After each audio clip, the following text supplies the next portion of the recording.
بسم اللہ الرحمن الرحیم۔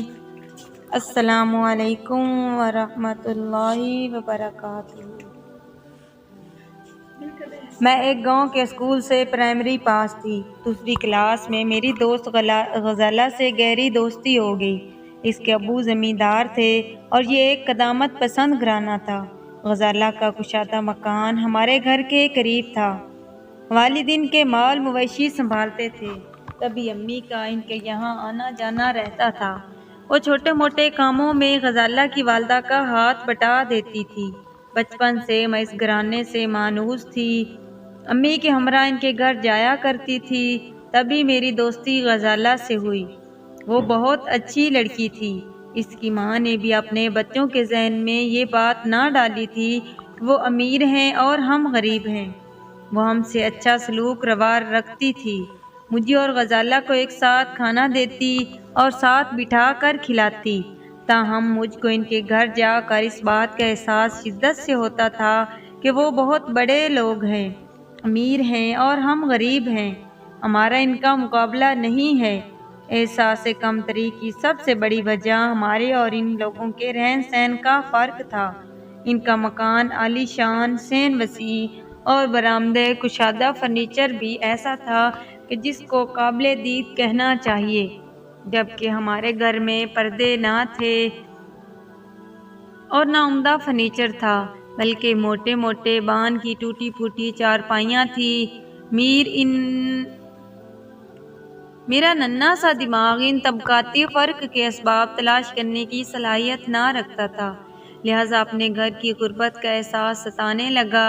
انہی چیزوں نے ایسی حسرت کو جنم دیا کہ جس نے چھوٹی سی عمر میں میرے اندر کی دنیا کو تاہو بالا کر دیا۔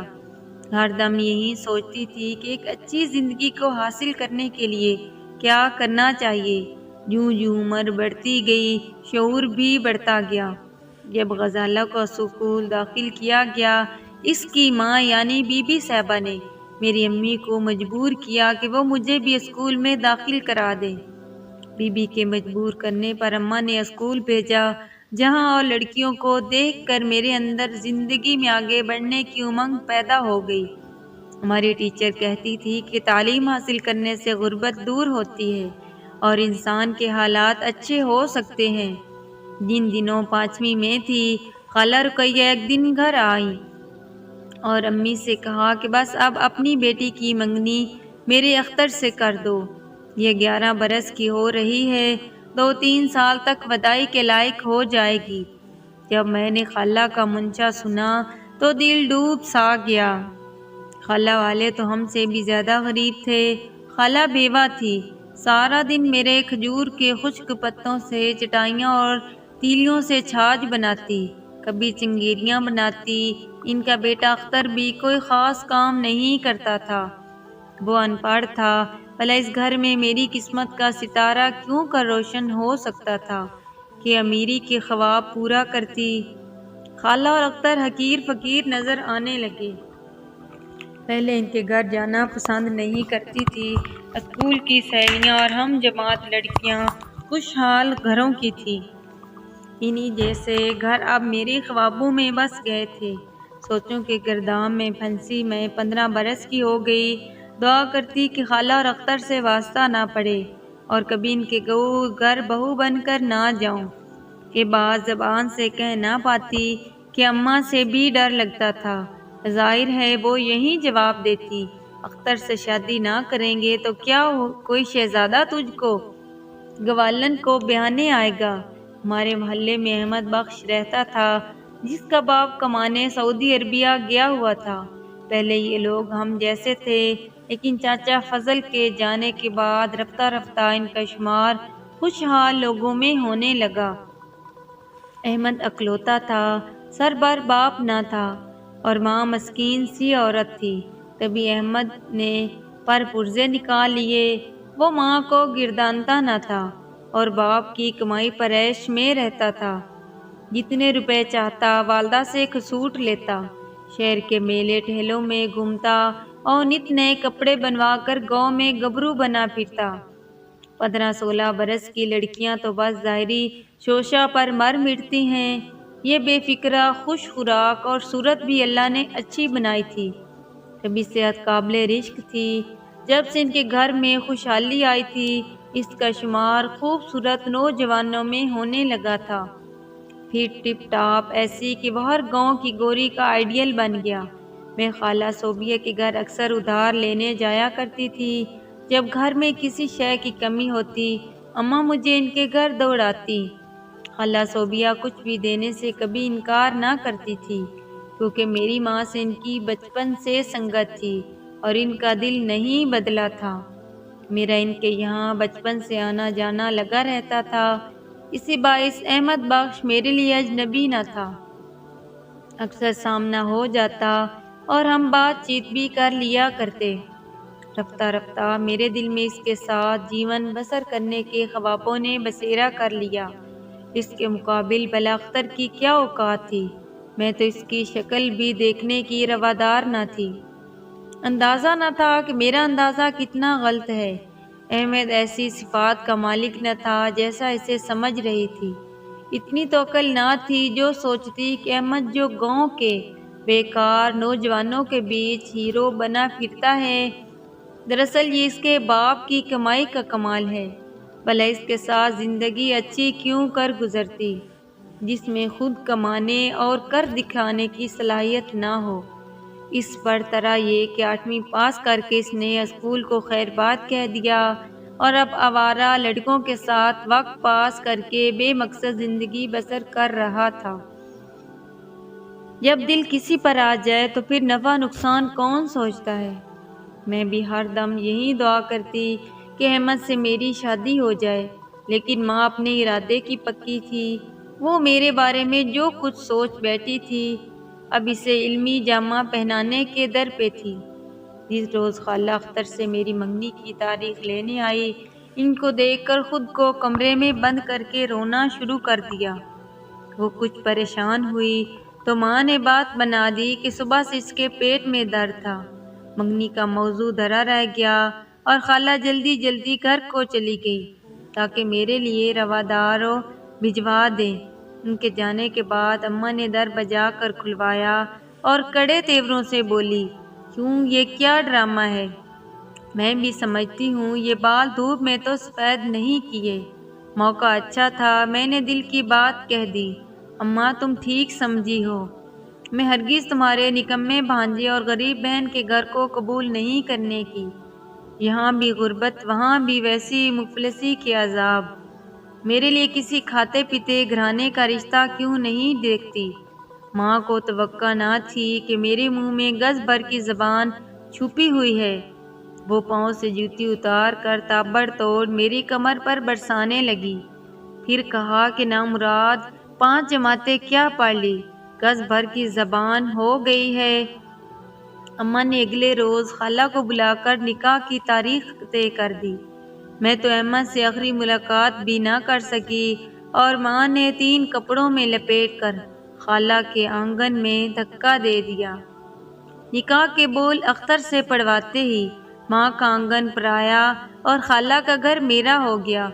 جس گھر کو اپنا گھر نہیں بنانا چاہتی تھی، جس گھر سے دور بھاگتی تھی، وہی گھر اور وہی غربت مقدر بن چکی تھی۔ دلہن بن کر ذرا خوش نہ تھی، مجھے تو احمد کی محبت روگ بن کر کھایا جاتی تھی۔ البتہ اختر مجھے پا کر خوش تھا۔ اس کے اندر ایک بڑی تبدیلی آ گئی۔ وہ اب کمانے کی فکر کرنے لگا تاکہ مجھے خوشیاں دے سکے، اچھا کھانے اور پہننے کو مہیا کر سکے۔ اس نے شہر جا کر کام ڈھونڈ لیا اور ایک میڈیکل اسٹور پر ملازم ہو گیا۔ صبح کا گیا رات کو لوٹتا۔ تنخواہ 6000 روپے تھی، جو ہمارے گزارے کے لیے بہت تھی، لیکن اس تنخواہ میں صرف گزارا ہو سکتا تھا، اچھا مکان نہیں بن سکتا تھا، گھر میں ٹی وی، فریج اور صوفہ سیٹ نہیں آ سکتے تھے، مخمل اور ریشم کے کپڑے بھی نہیں خریدے جا سکتے تھے، زیور تو دور کی بات تھی۔ وہ خواب جو میں نے کنوارے پن میں دیکھے، وہ اب ایک بچی کی مانند ہونے کے باوجود میرا پیچھا کر رہے تھے۔ میں اب بھی جب موقع ملتا خالہ صوبیہ کے گھر جاتی اور احمد کا دیدار کر لیتی۔ وہ میری دزدیدہ نگاہی کو خوب سمجھتا تھا اور بات چیت کا کوئی موقع ہاتھ سے جانے نہ دیتا تھا۔ اختر ایک سیدھا سادہ لڑکا تھا۔ وہ مجھے ہر حال میں خوش دیکھنا چاہتا تھا۔ اپنے اوپر کچھ خرچ نہ کرتا، لیکن میرے لیے کچھ نہ کچھ ضرور لاتا۔ ادھر میں تھی کہ اس کی کوئی بات، کوئی ادا مجھ کو اچھی نہ لگتی تھی۔ ایک روز میری بیٹی، جو کہ صرف 1 سال کی تھی، بیمار پڑ گئی۔ اسے تیز تپ چڑھا۔ میں گھبرا گئی۔ اختر شہر کام پر گیا ہوا تھا اور ساس اپنے بھائی سے ملنے گاؤں جا چکی تھی۔ تبھی مینا کو باہوں میں لے کر گاؤں کے حکیم صاحب کے مطب جانے کو اکیلی ہی نکلی۔ بدقسمتی سے راستے میں احمد مل گیا۔ اس نے پوچھا، کیا بات ہے؟ کدھر جا رہی ہو اور کیوں ایسی پریشان دکھتی ہو؟ میری مینا بیمار پڑ گئی ہے، حکیم صاحب کو دکھانے جا رہی ہوں۔ بولا، میری موٹر سائیکل پر بیٹھ جاؤ، میں لیے چلتا ہوں۔ دھوپ میں پیدل چلو گی تو بچی کو تپ اور چڑھ جائے گا۔ نہیں احمد، کسی نے دیکھ لیا تو کیا ہم کوئی چوری کرنے جا رہے ہیں؟ کیا گاؤں کے لوگ ہم کو جانتے نہیں؟ تیری بچی بخار میں پھنک رہی ہے۔ میری ماں، تو حکیم صاحب کو رہنے دے، میرے ساتھ چل، میں اسے ڈاکٹر کو دکھا دیتا ہوں۔ چل چل بیٹھ جا میری موٹر سائیکل پر، ڈر نہیں، کوئی نہیں دیکھنے والا، اور تیرا شہر تو یوں بھی شہر گیا ہے، رات کو ہی لوٹے گا۔ ہم ابھی گھنٹے میں لوٹ آتے ہیں۔ ممتا کی ماری نے اس کی بات مان لی۔ یہاں کے لاشعوری طور پر احمد کی رفاقت چاہ رہی تھی۔ وہ مجھے شہر لے چلا۔ ڈاکٹر کو دکھا کر ہم نے دوا لی اور جب لوٹ رہے تھے ایک جگہ موٹر بائیک روک کر اس نے کہا، آئس کریم کھائے گی؟ چل کھا لے، یہاں کی بہت مشہور ہے۔ میرا حلق پیاس سے خشک ہو رہا تھا۔ میں اس کے ساتھ آئس بار کے بار میں چلی گئی، جہاں گول چھوٹی میزوں کے ارد گرد 3 کرسیاں لگی ہوئی تھی۔ ہم ایک میز کے گرد بیٹھ گئے۔ اس نے آئس کریم کا آرڈر دیا۔ ابھی 1 چمچ کھایا ہی تھا کہ سامنے والی میز پر 2 آدمی آ کر بیٹھ گئے۔ یہ شخص کا رخ بالکل میرے سامنے تھا۔ جب اس پر نظر پڑی تو میری جان نکل گئی۔ وہ اختر تھا اور مجھے یوں گھور رہا تھا جیسے دن میں کوئی بھیانک خواب دیکھ رہا ہو۔ اسے یقین نہ آ رہا تھا کہ یہ میں ہوں۔ ایک لمحے کے توفق کے بنا وہ اٹھ کھڑا ہوا۔ اس نے اپنے ساتھی سے کچھ کہا اور ہال سے نکل گیا۔ اب کاٹوں تو لہو نہیں بدن میں نے احمد سے کہا، ہرگز گھر نہ جاؤں گی، اب یہ سیدھا گھر ہی جائے گا اور یقیناً آج مجھے مار ڈالے گا۔ احمد خاصا گھبرا گیا، تب اس نے اپنے حواس پر قابو پایا اور کہنے لگا، اتنی ہمت اس میں نہیں کہ تم کو مار ڈالے، زیادہ سے زیادہ یہ ہوگا کہ طلاق دے دے گا، تو میں بھی یہی چاہتا ہوں۔ میری وجہ سے ہوگی نا تم کو طلاق، تو میں کر لوں گا تم سے شادی۔ ڈر نہیں اور گھر بھی نہ جانا، بلکہ اپنے ماموں کے گھر چلی جا، تیری ماں ادھر ہی ہوگی، اور ساس بھی، سارا ماجرا ماں سے کہہ دے، جو ہوگا دیکھا جائے گا۔ میں نے بھی عافیت اسی میں جانی اور کوئی حل نہ تھا۔ موٹر سائیکل پر احمد نے مجھے ماموں کے گھر کے سامنے اتار دیا، جہاں خالہ اور امی موجود ملی، کیونکہ ماموں کی طبیعت ٹھیک نہ تھی اور دونوں بہنیں ان کو پوچھنے آئی ہوئی تھی۔ جاتے ہی میں رونے لگی۔ ماں کا ہاتھ پکڑ کر مینا کے ماتھے پر رکھا کہ دیکھ، ہاں یہ کیسی بخار میں تپ رہی ہے، ڈاکٹر کے پاس لے جانا ضروری تھا اور ڈاکٹر کا کلینک شہر میں ہے، تو میں نے ہی احمد سے کہا کہ مجھے کلینک لے چلو، رات کو اختر آئے گا، تب تک نہ جانے بچی کا کیا حال ہو جائے گا۔ شہر میں اختر نے مجھے احمد کے ساتھ دیکھ لیا ہے، اب وہ میرا حشر کرے گا، میں اب گھر نہ جاؤں گی۔ خالہ بھی تعویذ سن کر کچھ پریشان ہو گئی، کہنے لگی، آپا تم اسے اپنے ساتھ لے جاؤ، میں گھر جا کر پہلے اختر کا موڈ دیکھ لوں، سمجھا بجھا کر بیٹے کا غصہ ٹھنڈا کر لوں، تو آ کر اس کو تمہارے ساتھ سے گھر سے لے جاؤں گی۔ ماں نے بھی عافیت اسی میں جانی۔ میں اپنی ماں کے ساتھ ان کے گھر اور خالہ اپنے گھر چلی آئی۔ خدا جانے کیا باتیں اختر اور خالہ کے بیچ ہوئیں، اس نے مجھے 2 دن بعد طلاق بھجوا دی۔ دونوں کا یہی کہنا تھا، بے شک مینا مر جاتی، لیکن تم کو ہرگز اختر کے ساتھ اس کے موٹر سائیکل پر بیٹھ کر شہر نہ جانا چاہیے تھا۔ یہ تم نے بہت بڑی غلطی کی ہے۔ اختر وہ غیر تھا، کیا لگتا تھا تمہارا جو تم اس کے ہمراہ گئی؟ طلاق مل گئی۔